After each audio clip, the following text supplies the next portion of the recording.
एक प्रकार का प्रश्न गौतम ने भगवान महावीर से पूछा, कहते जन्म मरण की यह परंपरा क्यों बढ़ गई? कोई कारण तो होगा। क्यों बार बार जन्म लेते हैं और जीव क्यों मरण को प्राप्त करते? महावीर ने कहा, राघो दोषो वीरपम अवेयम। दो बीज बोए जाते और आप जानते हैं जिस किसी भी व्यक्ति ने अगर बीज बो दिया है तो उसका वृक्ष भी बनेगा, फल भी लगेगा। अगर बीज ही न बोया जाए तो वृक्ष फल कुछ भी नहीं।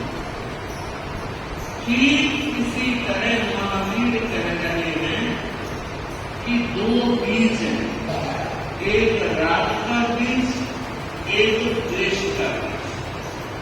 और ये ही दो बीज ऐसे हैं जो पुनर्जन्म रूपी वृक्ष को बार बार जन्म देते हैं। अब देखना है, विचार करना है। हम जो साधना कर रहे हैं, हमारा लक्ष्य है वीर राग बनना, केवल ज्ञान को प्राप्त करके मोक्ष तक पहुंचना। क्यों? लक्ष्य तो यही है। साधना की गति किसी की तीव्र और किसी की मंद हो सकती है, लेकिन लक्ष्य में फर्क नहीं है। जो हमारा लक्ष्य है वो ही आपका लक्ष्य है, जो आपका लक्ष्य है वो भी हमारा लक्ष्य है कि हमें एक दिन वीतराग बनना। वीतराग कब बन सकेंगे? जब राग और द्वेष दोनों नष्ट हो जाए। ये ऐसे तत्व हैं जो बड़े घातक बीज हैं और ये बीज इतने बलवान रहते हैं कि जब तक फल नहीं देते तब तक वो नष्ट नहीं होते हैं। हाँ, कभी कभार संतों की संगत में आकर व्यक्ति के अगर भाव बदल जाते हैं तो रूपांतरण भी घटित हो सकता है। इसीलिए तो कहते हैं कि सत्संग में हो जाओ, पता नहीं कौन सा तीर कब समय पर लग जाए और दिशा बदल जाए।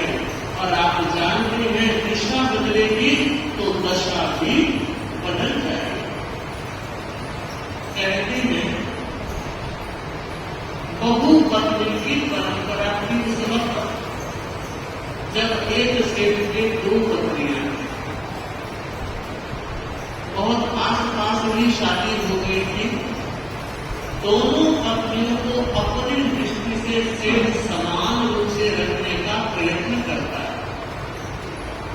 कुछ समय के बाद छोटी पत्नी ने एक पुत्र को जन्म दे दिया। पूरे घर में बधाई बांटी जा रही है, मगर बड़ी पत्नी को अच्छा नहीं है। और उसने देखा कि मेरे कोई संतान नहीं हुई, इसलिए क्यों? देखिए, नहीं होने की तकलीफ नहीं, होने की तकलीफ इसके क्यों हो गया? मेरे नहीं तो इसके क्यों? और यह स्वाभाविक है। जिस मां ने पुत्र को जन्म दिया है, परवरिश को करेगी ही, उसका दायित्व है। लालन पालन संस्कार देना उसका फर्ज है। तो क्या अकेली मां का भी फर्ज है? परिवार के हर सदस्य का भी फर्ज बनता है। और बच्चा तो हर मन प्रिय होता है। कोई भी बच्चा चाहे किसी को नहीं जानता हो, अनजान व्यक्ति भी अगर खड़ा है और सामने बच्चा है तो उसके मन में भी स्नेह के भाव पैदा हो जाते हैं। तो घर परिवार वाले सब बच्चे का अच्छा लालन पालन कर रहे हैं, लेकिन बड़ी बहू ने कभी हाथ नहीं लगाया। कहे या न कहे, व्यक्ति का व्यवहार बिना बोले पता लगा दिया जाए। सास ने कहा, सेठ ने कहा कि घर में बड़ी मेहरबानी हुई है कि ऊपर वाले की, तो पुत्र रत्न पैदा हुआ है, सब खुशी मना रहे हैं और तुम बच्चे को देखते ही नहीं है। तो उसने कह दिया मैं देखूंगी नहीं। और याद रखना, आज के बाद ये टॉपिक क्लोज। मतलब शास्त्री का इसका मतलब क्या हो? सीधा सा मतलब है मुझे ये बच्चा पसंद नहीं और मैं इसको हाथ भी नहीं लगाऊंगी। आज के बाद आप मेहरबानी करके मेहनत मत कर, मुझे सीख मत देना, मैं जैसी हूं वही हूं। और जो छोटी बहू थी जिसने पुत्र को जन्म दिया था, वो बड़ी सावधानी से अपने बेटे का लालन पालन कर रही है। उसे पता है कि बड़ी की इच्छा इस पुत्र पर बिल्कुल नहीं है, पर कोई बात नहीं, मुझे सावधान रहना।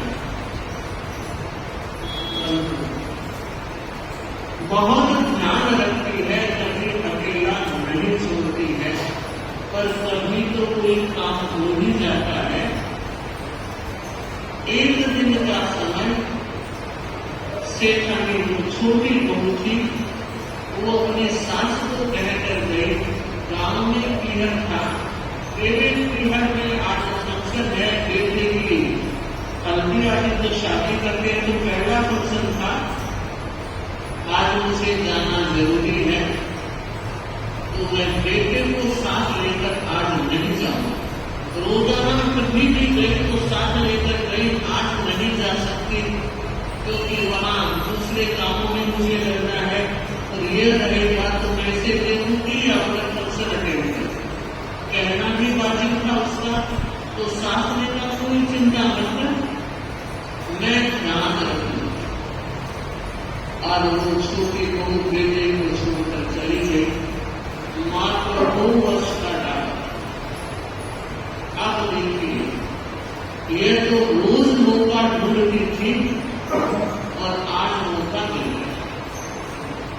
इसने क्या किया, दूध में थोड़ा सा जहर मिलाया और आंख चुरा करके छिपा करके जैसे युवा बच्चे को दूध पिलाया। और जहर व्यक्ति कोई छूकर भी पाएगा तो परिणाम तो सामने आएगा। उसको जिसने दूध पिलाया जहरीला, उसे पता था बालक मरेगा, लेकिन शक मुझ पर ना हो इसके लिए एक उपाय और किया। क्या? कई दिन से काले नाग को डब्बे में बंद करके रखा था और आज वो डब्बा खोल दिया। बच्चे के पास नाग गया और नाग ने डस दिया। तो ये जोर से चिल्लाया, नाग आ गया, नाग आ गया, नाग आ गया, सब तोड़ कर आए, पकड़ कर आए। तब तक बच्चे पर जहर का असर हो चुका था, खत्म हो गया। अब देखिए, वो मां जो गई थी, रोते चिल्लाते चीखते आई और देखा पूरा शरीर नीला पड़ गया है।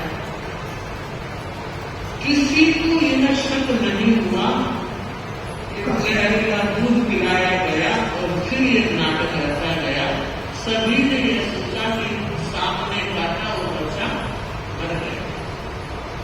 अब देखिए, इधर बच्चा समाप्त हो गया और माता इस सदमे को सहन नहीं कर पाई, वो भी समाप्त। एक घर में एक वक्त 2 भाषे एक साथ। इस बात को मानकर चलिए कि शरीर मरता है, आत्मा में। आत्मा महावीर कहते हैं न जन्मी है न मरेगी, अजर अमर है। अब देखिए वो आत्मा, वो छोटी बहू जिस विचारधारा में मरण प्राप्त किया था, आठ ध्यान में, चार ध्यान की चर्चा भगवान ने दी है, आर्थ रौद्र धर्म और शुक्र। तो ये दो ध्यान संसार को बढ़ाने वाले हैं। आर्थ ध्यान राग के कारण होता है और रौद्र ध्यान क्लेश के कारण होता है। और मैं पहले ही बता चुकी, राग और क्लेश के दोनों बीज बड़ी बहू ने देश के कारण बीज बोए और छोटी बहू राग के कारण अचानक देहावसान हो गया। और सब जानते हो अंत गति सो गति, और यह भी आता है अंत गति सो गति। अब वो आर्थ ध्यान में अचानक समाप्त होती है और निरंतर जाति के देवों में भूत पिशाच यक्ष राक्षस किन्नर किंकुश मौरत गंधर्व, ये 8 गंधर्व देवों की जातियां हैं। और ये यक्ष जाति में जन्म लेती है, स्त्री रूप में जन्म लेती है, यक्षिणी बनती है। और देखिए उसी शहर के बाहर घने जंगल में एक वृक्ष पर उसने अपना डेरा जमा लिया और विचार करती है, चिंतन करती है, कैसे भी हो मुझे बदला लेना है। कैसे पता लगा उसे? आप लोग जानते हो कि देव योनि में अवधि ज्ञान होता है। अवधि ज्ञान के उपयोग से वह व्यक्ति, वह जीव, वह आत्मा पहचान कर लेती है किसके साथ मेरा क्या अनुबंध है। अब यह बड़ी बहू इस जन्म को पूरा तो करना है, चाहे कोई 100 वर्ष भी जिए, और आखिर तो जाना ही जाना है, यह निश्चय। बड़ी बहू जब मरण प्राप्त करती है तो उसी गांव में एक सेठ के घर कन्या के रूप में जन्म ली। कन्या की शादी हुई। शादी होने के बाद उसके 2 बच्चे होते हैं। अब ये यक्षिणी बड़े ध्यान से देख रही है और जैसे ही ये जुड़वा 2 बच्चे होते हैं, और इसने भी क्या किया, जैसे ही वो 2 साल के बच्चे हुए, उसने मुझे 2 साल का मौका दिया था, मैं भी 2 साल 2 साल के बाद एक बार वो बच्चों को लेकर कहीं घुमाने की दृष्टि से परिवार के साथ जा रही होती है। और उसी जंगल में वो यक्षिणी जिसने दोनों बच्चों को समाप्त कर और राम बच गया। पता किसी को नहीं लगा कैसे मर गया, लेकिन दोनों मार गया। फिर भी उस यक्षिणी का 2 बच्चे मार दिए, उसका तो एक ही बना था। फिर भी वो गैर शांत नहीं हुआ कि मैं इसके यहां तो कोई भी पुत्र पुत्री पैदा होगा समाप्त कर। और तीसरा बच्चा जब बड़ा हुआ, वो ही 1.5-2 साल के आसपास होगा, वो जा रही है। एक संत ने बताया कि बहन मुझे खतरा लगता है, उस जंगल में कोई न कोई निरंतर आत्मा तुम्हें परेशान कर रही है और दोनों बच्चों का नाश उसी ने किया है। तुम एक बात का ध्यान रखना, उस मार्ग से कभी मत जाए ताकि तुम्हारा कोई नुकसान न हो। पर आप जानते हैं भवितव्यता को नमस्कार, होनहार बलवान होती है। इतना महात्मा के बता दिए जाने के बाद जागरूक रहते हुए भी पता नहीं क्यों उधर से जाना हुआ, पीहर का वही रास्ता रहा होगा या कहीं कोई जाने आने का होगा। और आप देखिए उस संत ने एक मंत्र दिया कि अगर कभी उस मार्ग से जाना हो जाए, इस मंत्र का जप करती रहना ताकि वो ताकत तुम्हारा नुकसान नहीं कर सके। अब वो मंत्र जप करती हुई आगे बढ़ रही है और जैसे ही उस वृक्ष के आसपास से गुजरी वो जप कर रही है और उसको लगा, इससे मानी बड़ी बहू के जीव को, कि यहां से कोई आग निकल रही है और वो अपने बच्चे को लेकर दौड़ती जा रही है, मंत्र का जप कर रही है और देख रही है पीछे से आग की लपट आ रही है। अब देखिए दौड़ते दौड़ते हाँकते बच्चे की रक्षा में वो मां आगे बढ़ी और एक जगह से देखा एक महात्मा का प्रवचन हो रहा है, लोग बैठे हैं, तो वो आग उसके निकट आके उससे कह वो वहां संत की शरण में पहुंचे। संत ने आशीर्वाद दिया, हाँकते वो बैठी और तभी सब लोगों ने देखा एक आग की लपट अंदर आई। सारे चिल्लाने लगे, मगर महात्मा को आभास हो गया यह कोई निरंतर शक्ति और वे बड़े मंत्रवादी संत थे। उन्होंने मंत्रोच्चार के कारण उस आग की लपट को वहीं रोक दिया और सब सामने देख रहे हैं आग की लपट यहां तक पहुंचे, आगे नहीं बढ़ता। और वो भी मंत्र जप कर रही थी, महात्मा की शक्ति भी थी और उस शक्ति के कारण उस महात्मा ने एक बात कही, अरे व्यंतर जाति की आत्मा कितना नुकसान कर रही हो, जानती हो वैर से वैर कभी खत्म नहीं होता है। हो सकता है किसी दिन तुम्हें वैर का बदला लेने का मौका मिल जाए, ऐसा भी संभव है कि इस बच्चे की जान तुम ले लो, लेकिन याद रखना कितने जन्म बिगाड़ोगी,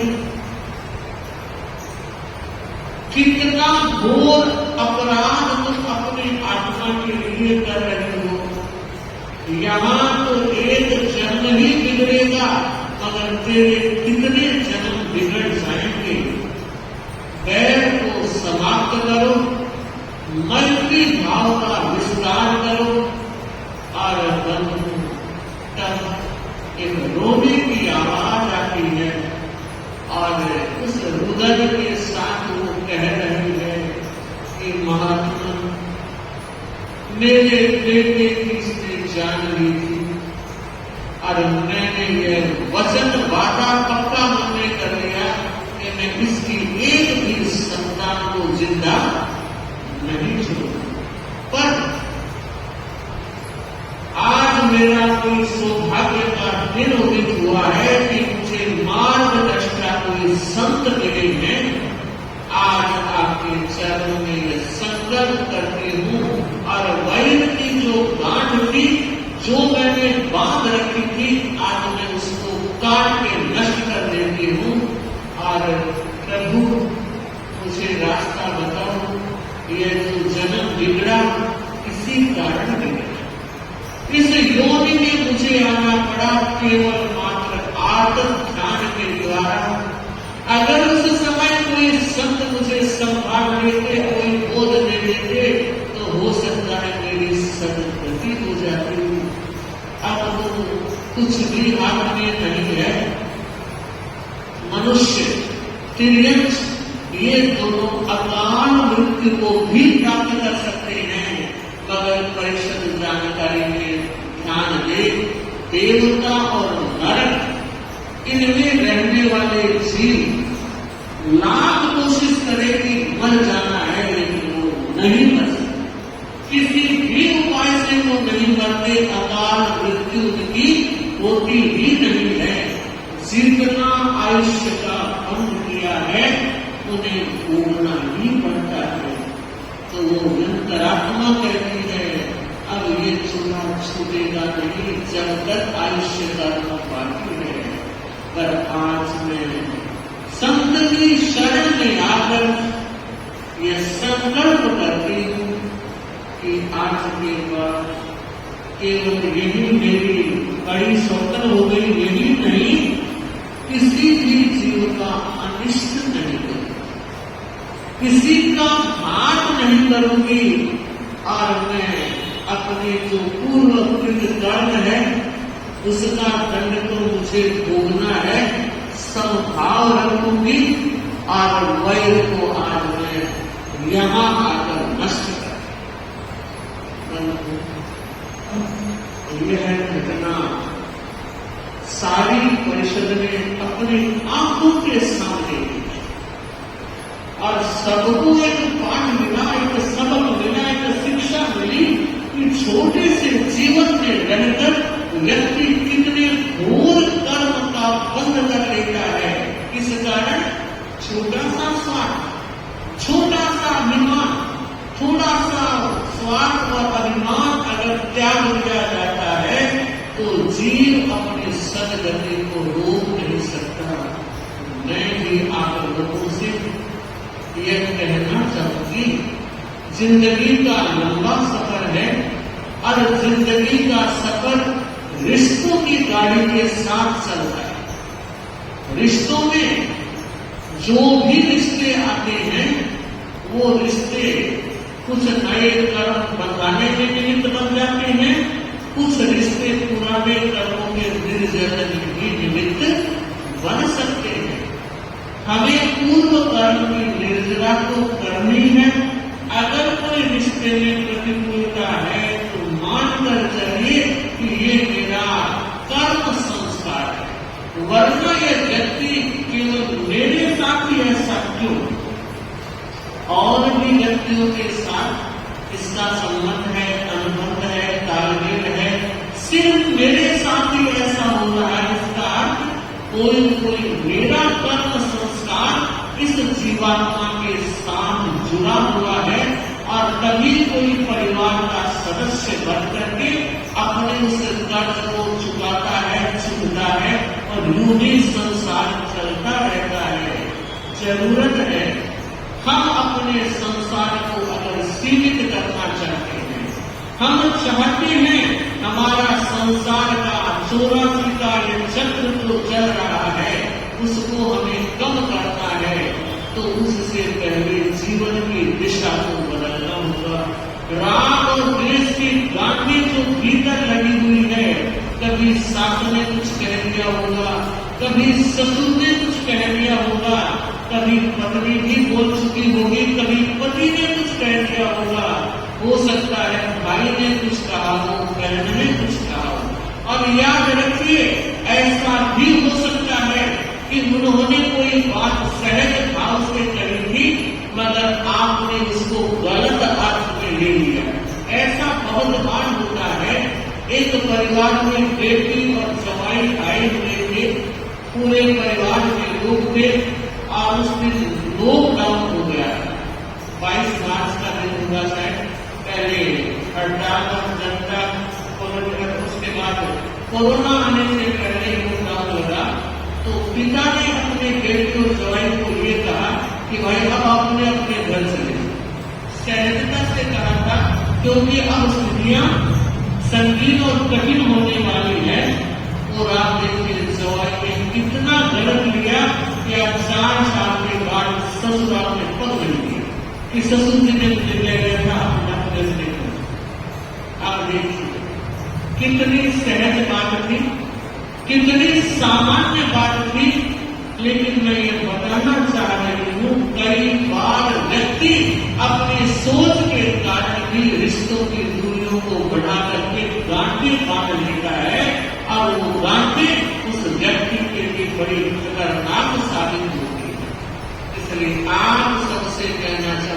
आज का प्रवचन सुन रहे हो, ये प्रवचन केवल परंपरा नहीं है कि साधु संत आए हैं, उनका काम है प्रवचन देना और साधुओं का काम है प्रवचन सुनना।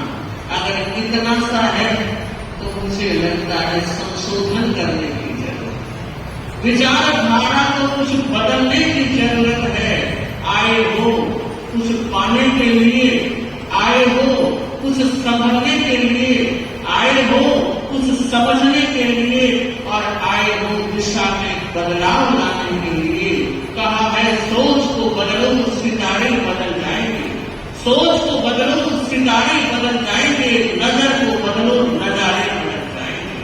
सोच को बदलो सितारे बदल जाएंगे, नजर को बदलो नजारे बदल जाएंगे। किश्तियों को बदलने की जरूरत नहीं, किश्तियों को बदलने की जरूरत नहीं, दिशा को बदलो किनारे बदल जाएंगे, दिशा को बदलो किनारे बदल जाएंगे।